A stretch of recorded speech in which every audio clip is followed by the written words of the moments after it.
Telugu cinema పరిశ్రమకు ఈ రోజు నుంచి మరో చిక్కొచ్చి పడింది.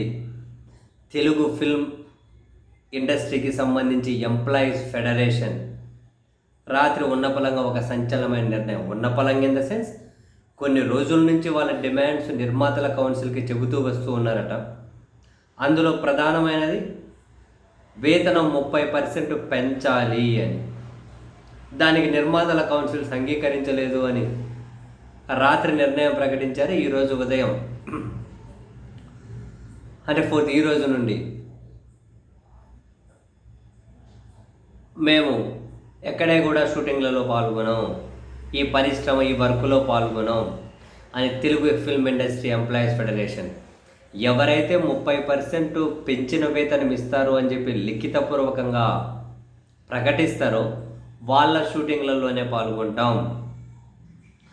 ఫెడరేషన్ మాట కాదని ఎవరైనా ప్రవర్తిస్తే, ఎవరైనా కనుక గీత దాటితే వాళ్ళ మీద ఇమ్మీడియట్గా వేటేస్తాం, బహిష్కరిస్తాం అని చెప్పి Telugu film industry employees federation అనేది ప్రకటించింది. సో ఈ ప్రకటన చాలా సినిమాల మీద, ఒక సినిమానే కాదు, ఓటీటీ కంటెంట్ అయినా వెబ్ సిరీస్ అయినా టాలీవుడ్ పరిధిలో తెలుగు సినిమా పరిశ్రమ పరిధిలో జరిగే ప్రతి దాని మీద ఈ ప్రభావం అయితే ఖచ్చితంగా ఉంటుంది. ఈ పరిధిలో ఇతర భాషా సినిమాలు ఏవైనా జరుగుతూ ఉన్నా వాటి మీద కూడా ఈ ప్రభావం ఉంటుంది. వాటి మీద కూడా ఈ ప్రభావం అయితే ఖచ్చితంగా ఉంటుంది. సో యాక్చువల్గా తెలుగు సినిమా పరిశ్రమకు,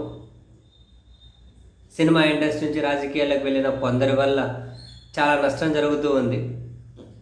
ఈ సినిమా వేదికల మీద రాజకీయ కంపు మాటలు మాట్లాడుతున్నటువంటి చాలామంది వల్ల సినిమాలకు, నిర్మాతలకు, పరిశ్రమకు డెఫినెట్లీ ఎంతో కొంత నష్టమైతే జరుగుతూ ఉంది.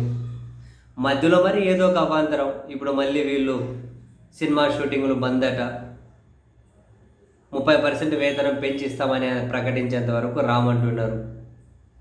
చాలా సినిమాల మీద ఎఫెక్ట్ పడుతుంది, వెబ్ సిరీస్ల మీద, ఓటీటీ కంటెంట్స్ మీద. సో మరి ఎన్ని రోజులు ఇది కొనసాగుతుంది అన్న విషయం అయితే తెలియదు, కానీ షూటింగ్ల బంద్ వల్ల అయితే చాలా ఇంపాక్ట్ అయితే చూపెడుతుంది సినిమా పరిశ్రమకు.